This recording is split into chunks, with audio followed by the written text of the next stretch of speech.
జై శ్రీరామ్. శ్రీమాత్రే నమః. శ్రీ గురుభ్యో నమః. 2025 సంవత్సరం నవంబర్ 28వ తారీఖు ఒక విశేషాంశం గోచారంలో చోటు చేసుకుంటుంది. ఈ విశేషాంశం ఏంటంటే కర్మఫలదాత అయిన శనేశ్వరుడు మీనరాశిలో వక్రత్యాగం చేస్తున్నారు. వక్రత్యాగం చేసి సవ్యగతిలోకి ఆయన సంచారం ఉండబోతుంది.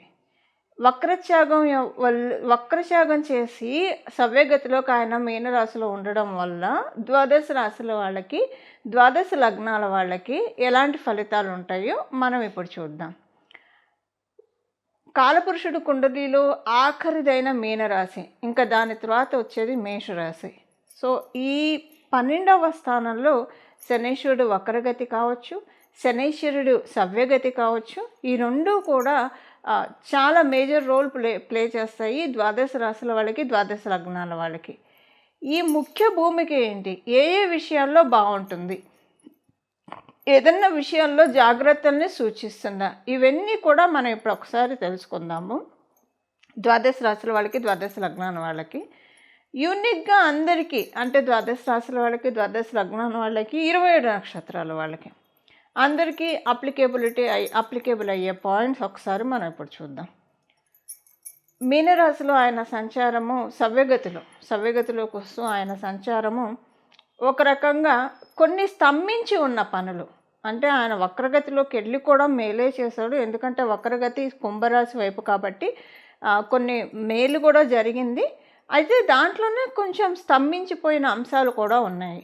ఇప్పుడు మీ రాశి వాళ్ళకి, ద్వాదశ రాశుల వాళ్ళకి, ప్రతి ఒక్కరికేనండి ఈ గడిచిన శనీశ్వరుడు వక్రగతిలో ఉన్నప్పుడు ఏ విషయాల్లో అయితే స్తంభించినట్టు అనిపించడం. ఇప్పుడు కొన్నిసార్లు ఆర్థిక విషయాల్లో స్తంభించినట్టు అనిపించవచ్చు, లేదా కొన్నిసార్లు విదేశాలు వెళ్ళాలని ప్రయత్నం చేస్తుంటే అక్కడ స్తంభన, ఇలాగ రకరకాల ఏదో ఒక విషయంలో ఏదన్నా పని అనుకుంటే జరగకపోవడం, అలాంటిది ఏదన్నా జరగడము, అది ఇప్పుడు వక్రత్యాగం వల్ల ఈ స్తంభించిన విషయాలన్నీ కూడా అన్ఫ్రీజ్ అవుతాయి. ఫ్రీజ్ అయ్యి ఉన్న విషయాలన్నీ కూడా అన్ఫ్రీజ్ అవుతాయి. అన్ఫ్రీజ్ అయ్యి కాస్త కొంచెం ఒక వెసులుబాటు, కొంత మూమెంట్ వస్తుంది. అయితే శనీశ్వరుడు వక్రగతి లబ్ధి కూడా చేకూర్చింది. ఎందుకంటే కుంభరాశి కాబట్టి కొంతమందికి మనం చూసుకుంటే అంతకు ముందుతో కంపేర్ చేస్తే ఫైనాన్షియల్గా పురోభివృద్ధి కూడా డెఫినెట్గా చూసే ఉంటారు. అది ఏ రాశి వాళ్ళు చూసి ఉంటారు అనేది మీ రాశికి వచ్చినప్పుడు మనం మాట్లాడుకుందాం.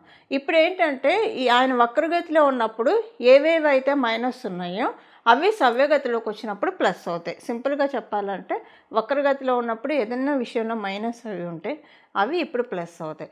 ఒక్కొక్క రాశి వాళ్ళకి, ఒక్కొక్క లగ్నం వాళ్ళకి ఏ విషయాల్లో మైనస్లు అయినాయి, ఇప్పుడు వాటిల్లో ఏవి ప్లస్గా టర్న్ అవ్వబోతున్నాయి.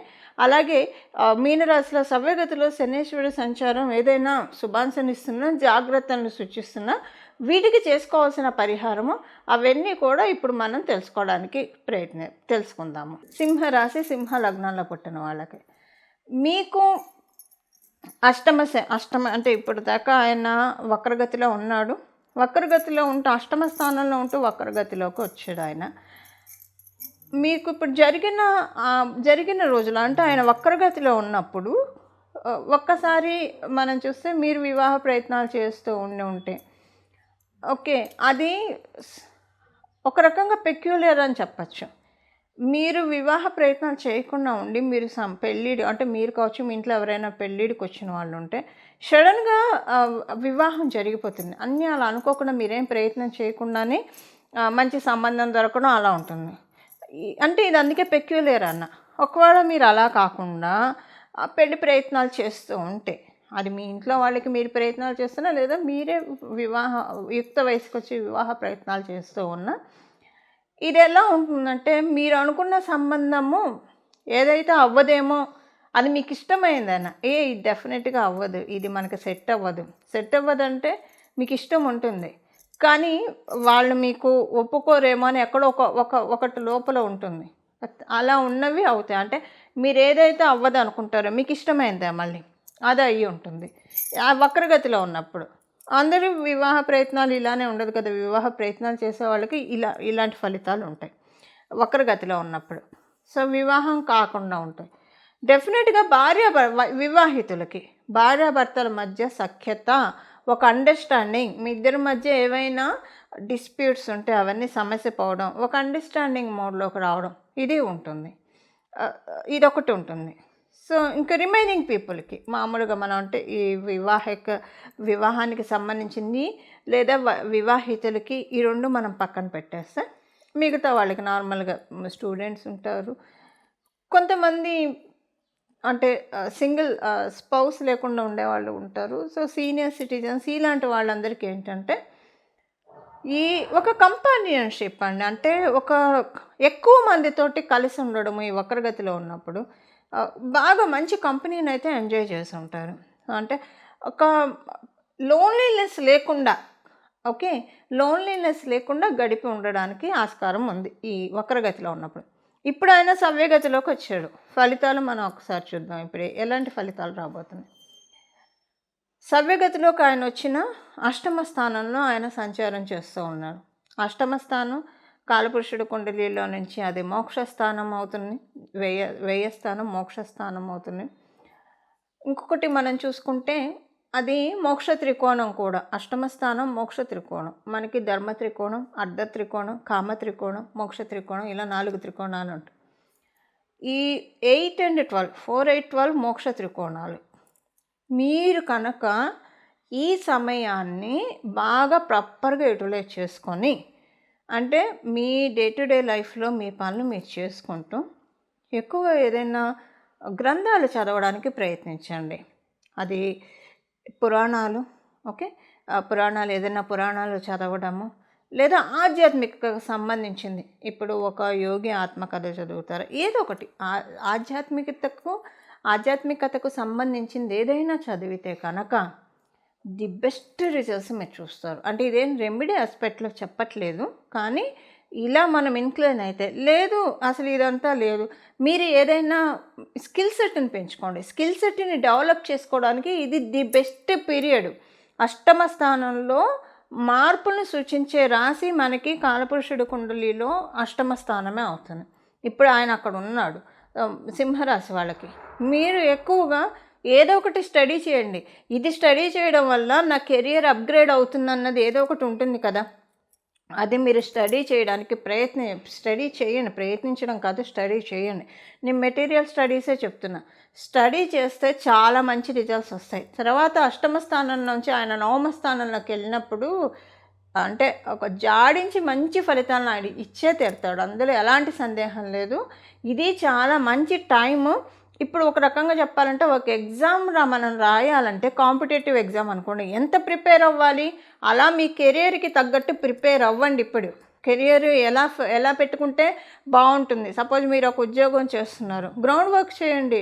ఏదైనా స్టడీస్ చదివితే ఇంకా మంచి దాంట్లోకి వెళ్ళచ్చు, అది చేయండి. మీరు వ్యాపారం చేస్తున్నారు, వ్యాపారం పెంచుకోవడానికి ఏం చేయాలో ఇలా గ్రౌండ్ వర్క్ చేయండి. అలాగే 8th house and 12th axis, అంటే మనకి కాలపురుషుడు కుండలి నుంచి 12th మీ రాశి నుంచి 8th హౌస్ అవ్వడం వల్ల వీలుంటాయి కనుక ఏదన్నా భగవంతుడికి సంబంధించిన విద్యలు తెలుసుకోవడం. ఇప్పుడు భగవద్గీతని చదువుకోవడము, భగవద్గీత వినడము, ఇలాంటి వాటిల్లో కూడా కొంచెం ఫోకస్ పెట్టండి. ఎందుకంటే మనకి భగవంతుడిని తెలుసుకునేదే అసలైన విద్య. మిగతా మనం మెటీరియల్గా ఏం నేర్చుకున్నా అది మన పొట్టకూటికి తప్పించి పారమార్థానికి పనికిరావు, దీనికి పనికిరాదు. మన సోలుకి అది, జీవాత్మకు అది అంతేం పనికిరాదు. అలాగని అవి మనం వదిలిపెట్టకూడదు, అవి చేసుకోవాలి. అంటే మనం బతకడానికి ఏం కావాలో అలాంటి స్కిల్ సెట్ని, మన ఎఫిషియన్సీని ఎప్పటికప్పుడు మనం షార్పెన్ చేసుకుంటూనే ఉండాలి. దాంతోపాటు పారమార్థికంగా కావాల్సిన పారమార్థ ధనం కూడా మనం మూట కట్టుకోవాలి. దానికి ది బెస్ట్ టైం సింహరాశి, సింహ లగ్నంలో పుట్టిన వాళ్ళకి. సో వీలున్నంత వరకు ఏదో ఒక స్టడీస్లో ఇన్వాల్వ్ అవ్వండి. ఖాళీగా అయితే ఉండకండి, ఏదో ఒకటి నేర్చుకోవడానికి ప్రయత్నించండి. ఈ టైంలో ఒకవేళ మీకు తీరిక టైం దొరికినా సరే ఏదో ఒకటి నేర్చుకోవడానికి ప్రయత్నించండి. దీనివల్ల మంచి రిజల్ట్స్ ఆయన ఇప్పుడు క్యాల్కులేట్ చేస్తూ ఉన్నాడు నవమ స్థానంలో వచ్చినప్పుడు ఇవ్వడానికి. ఎందుకంటే అష్టమ స్థానంలో ఉన్నప్పుడు ఎప్పుడైనా శనీశ్వరుడు అష్టమ శని యోగించాలంటే ఏదో ఒకటి డీప్ రీసెర్చ్ చేస్తూ ఉంటే డెఫినెట్గా ఏ రాశి వాళ్ళకైనా ఏ లగ్నం వాళ్ళకైనా యోగించే తీరుతాడు. ఇది ఒక ఆస్ట్రో టిప్ అనుకోండి, బోనస్ టిప్. డెఫినెట్గా ఇది వర్కౌట్ అవ్వకపోవడం అనేది కూడా ఏముండదు, వర్కౌట్ అయ్యే తీరుతుంది. ఇవి సింహరాశి సింహలగ్నంలో పుట్టిన వాళ్ళ ఫలితాలు. ఇప్పుడు పరిహారం మనం చూద్దాం. శనీశ్వరుడు సవ్యగతిలోకి వచ్చినప్పుడు చేసుకోవాల్సిన పరిహారం, ద్వాదశ రాశుల వాళ్ళు, ద్వాదశ లగ్నాల వాళ్ళు, వీళ్ళందరూ కూడా చేసుకోవాల్సిన పరిహారం ఇప్పుడు మనం చూద్దాం. ప్రతిరోజు కూడా ఇక్కడి నుంచి మొదలుకొని ఇదేంటంటే ఒక చాలా మంచి టైం అని మనం భావించాలి. ఇంకా ఆయన మేషరాశికి వెళ్ళే లోపల మీనరాశిలో ఉన్న ఈ పీరియడ్ ఏదైతే ఉందో ఈ పీరియడ్ని సద్వినియోగం చేసుకోవాలి. దేనికి సద్వినియోగం చేసుకోవాలి? మామూలుగానే 12వ స్థానం అంటే జ్యోతిష శాస్త్రం మోక్ష స్థానం అని చెప్తుంది. అంటే మోక్షం ఎప్పుడు వస్తుంది? మోక్షం అంటే మన కష్టాల నుంచి బయటపడటం కూడా మోక్షమే అవుతుంది. దేనికైతే మనం ఇబ్బంది పడుతూ ఉన్నామో వాటి నుంచి మనల్ని ముక్తి కలిగించే రాశి మీనరాశి. మనం జనన మరణ చట్రం నుంచి కూడా బంధ విముక్తులు అవ్వాలంటే మీనరాశినే మనం చూస్తాం. అంటే సహజ కాలపురుషుడు కుండలిలో 12వ రాశి అయింది కాబట్టి. ఇప్పుడు కర్మఫలదాత అయిన శని మహారాజు మీనరాశిలో ఉండడం వల్ల కర్మ బంధనాల నుంచి మనల్ని మనం కాపాడుకోవడానికి, అలాగే ముక్తి పొందడానికి, ఏవైనా ఇబ్బందులు ఉంటే వాటిల్లో నుంచి మనల్ని మనం లిబరేట్ చేసుకోవడానికి ది బెస్ట్ టైం. ఇక్కడి నుంచి మొదలుకొని ప్రతిరోజు కూడా 3 సార్లు హనుమాన్ చాలీసా చదువుకోవడము. అసలు ఎప్పుడు కూడా హనుమాన్ చాలీసా చదువుకుంటే చాలా మంచిది. కానీ ఇప్పుడున్న ఈ సిచ్యువేషన్, శనీశ్వరుడు మీనరాశిలో ఉన్నాడు కాబట్టి సవ్యగతిలో మళ్ళీ ఆయన మీనరాశిలో ఉన్నప్పుడే మనకి ఇది బెస్ట్ టైం. మనము విముక్తులు అవ్వడానికి, కర్మల నుంచి విముక్తులు అవ్వడానికి చాలా మంచి సమయము. ప్రతిరోజు కూడా 3 సార్లు హనుమాన్ చాలీసా చదువుకోవడము. త్రిసంధ్యలలో ఉదయము, మధ్యాహ్నము, సాయంత్రము. అలా కుదరదు, అందరికీ ఆఫీసులకు వెళ్ళే వాళ్ళు ఉంటారు, వ్యాపారస్తులు ఉంటారు, ఎవరి పనుల్లో వాళ్ళు ఉంటారు. అలాంటప్పుడు ఉదయాన్నే లేవగానే స్నానం చేసిన తర్వాత 3 సార్లు హనుమాన్ చాలీసా చదువుకుంటే చాలా అంటే చాలా మంచి ఫలితాలను చూస్తారు. అలాగే మీకు కుదిరితే కనుక ఇది 3 సార్లు అయితే కంపల్సరీ. మీకు కుదిరితే చూడండి 9 సార్లు ప్రతిరోజు హనుమాన్ చాలీసా చదువుకోవడానికి ప్రయత్నించండి. మనకున్నవి 9 గ్రహాలు. సో 9 గ్రహాలు ఒక్కొక్క గ్రహానికి ఒక్కొక్కసారి చప్పున మనం భావిస్తూ 9 సార్లు కనుక ప్రతిరోజు హనుమాన్ చాలీసా ఎవరైతే పారాయణం చేస్తారో వాళ్ళకి సంజీవిని పర్వతాన్ని మన గుమ్మం ముందు తెచ్చిపెడతాడు హనుమంతుడు. ఎందుకు సంజీవిని పర్వతం అంటున్నానంటే, రామాయణంలో మనకి తెలుసు, లక్ష్మణస్వామిని సంజీవిని పర్వతాన్ని తీసుకొచ్చి ఆ సంజీవిని అనే మూలికతోటి ఆయనకి మళ్ళీ జీవాన్ని ప్రసాదించాడు హనుమంతుడు. సో మనకి ఈ కష్టాలన్నిటి నుంచి, మన లైఫ్లో ఉన్న కష్టాలన్నీ మృతి చెంది మన లైఫ్లో ఉన్న సుఖాలు, ఇప్పుడు మన జన్మజాతకంలో ఉన్న యోగాలు ఒక్కొక్కసారి ఇన్యాక్టివ్ స్టేజ్లో ఉంటాయి, యాక్టివ్ స్టేజ్లో ఉండవు. ఒక్కొక్కసారి యోగాలు ఉన్న అనుభవం, ఇప్పుడు సపోజ్ షుగర్ పేషెంట్కి ముందు స్వీట్లు ఎన్నున్నా తినలేరు. సో అంటే అనుభవ యోగ్యంలో ఉండాలి, ఏదైనా మనకు అనుభవ యోగ్యంలో ఉండాలి. అలా అనుభవ యోగ్యంలోకి తేవడానికి, అలాగే స్పిరిచువల్గా బాగా ఇంక్లైన్ అవ్వడానికి, ఆధ్యాత్మికంగా మనల్ని మనం ప్రోగ్రెస్ చేసుకోవడానికి 12వ రాశి అంటేనే ఆధ్యాత్మికతని బాగా సూచిస్తుంది. సో ఎందుకంటే మనము ఈ శరీరంలో ఉన్నప్పుడు రెండిటికీ మనం ప్రాధాన్యత ఇవ్వాలి. లౌకికంగాను మన పనులు మన బాధ్యతలను మనం నిర్వహిస్తూ ఇదే శాశ్వతం అని మనం పెట్టుకోకుండా ఆధ్యాత్మికంగా కూడా మనం పురోభివృద్ధిని సాధించాలి. 2 గ్రోత్ మనం సైమల్టేనియస్గా చూసుకోవాలి. దీనికి ఈ బ్యాలెన్స్ మనకి హనుమంతుడు ఇస్తాడు. కష్టాలన్నిటినీ ఆయన తోకతోటి జాడించి కొట్టి అవతల పడేస్తాడు. 9 సార్లు రోజు హనుమాన్ చాలీసా చదువుకోవడం వల్ల అలాగే జీవం పోస్తాడు. అనారోగ్యవంతులకి ఆరోగ్యము, అలాగే మనకి ఏ సమస్యలు ఉంటే, ఫైనాన్షియల్గా ఇబ్బందులు ఉంటే జీవం పోస్తాడు. అందుకే అన్నాను, సింపుల్గా సంజీవిని పర్వతాన్ని మనకు అందిస్తాడు. ప్రతిరోజు 9 సార్లు హనుమాన్ చాలీసా చదువుకొని అసలు మీరు చూడండి, ప్రతిరోజు 9 సార్లు కొంచెం కుదుర్చుకొని చూడండి, తర్వాత ఈ రిజల్ట్స్ మీరు చూసాక మీరే వదిలిపెట్టరు. ఎందుకంటే మనకెప్పుడూ కూడా మంచి శుభాంశలే మనం కోరుకుంటాం కదా! ఎప్పుడూ కూడా లైఫ్‌లో మనం ఛాలెంజెస్‌ని అధిగమించుకుంటూ సక్సెస్‌ని సాధిస్తూ అలాగే మన లైఫ్ డెఫినెట్‌గా ఐడియల్‌గా ఉండేట్టు 10 మందికి ఆదర్శప్రాయంగా ఉండేట్టు మనల్ని మనం మలుచుకోవాలి కాబట్టి వీటన్నిటికీ కూడా హనుమంతుడు చక్కగా ఒక కర్టెన్ రైజర్ అని చెప్పచ్చు. మనకు ఉన్న ఎఫిషియన్సీకి, మనకున్న స్కిల్ సెట్, మనలో ఏం స్కిల్ సెట్ ఉంది, ఏది హైడ్ అయ్యింది, అవన్నీ కూడా ఆయన వెలికి తీసి ఈ దాంట్లో ఇందులో నీకు బాగా గ్రోత్ ఉంటుంది, దీంట్లోకి వెళ్ళు అని చెప్పి డెఫినెట్గా ఆయన మనకి ఇస్తారు. ఎందుకంటే హనుమంతుడు జ్ఞానప్రదాత కూడా. సూర్యనారాయణ మూర్తి నుంచి విద్యల్ని అభ్యసించి ఆయన మనకి అన్నిటినీ కూడా అందిస్తాడు, వేద జ్ఞానాన్ని అందిస్తాడు. హనుమత్ చరణాన్ని పట్టుకోవడం చాలా మంచిది. దీనికి ప్రతిరోజు 3 సార్లు అయితే కంపల్సరీ చదవాలి, లేదా 9 సార్లు మీకు కుదిరి చదవగలిగితే కనుక చాలా మంచిది. 3 సార్లు చదవలేని వాళ్ళు వినడానికి ప్రయత్నించండి. 3 సార్లు అయినా 9 సార్లు అయినా, కానీ శ్రద్ధ పెట్టి వినాలి, శ్రద్ధగా వినాలి. అలాగా చదవడం వినడము కుదిరితే ప్రతిరోజు కూడా భజే వాయుపుత్రం, భజే వాయుపుత్రం, భజే వాయుపుత్రం, భజే వాయుపుత్రం, భజే వాయుపుత్రం అని హనుమంతుడిని స్మరిస్తూ ఉంటే కనుక సన్మంగళాలు. హనుమంతుడు మంగళప్రదుడు.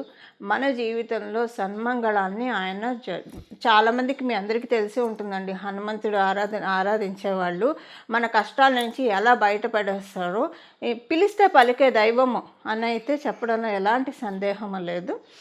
సో ఇది మీ అందరికీ ఇంత నేను చెప్పక్కర్లేదు. ఎందుకంటే అందరికీ తెలుసు హనుమంతుని పట్టుకుంటే మనకి ఎలాంటి పనులు అవుతాయి, అసాధ్యమైన పనులను కూడా సుసాధ్యం చేసి పెడతాడు ఆయన. అంటే ఆ విధంగా సుసాధ్యం ఎలా అవుతాయి, మనలో ఉన్న ఎఫిషియన్సీని అలా ఆయన పెంచుతాడు.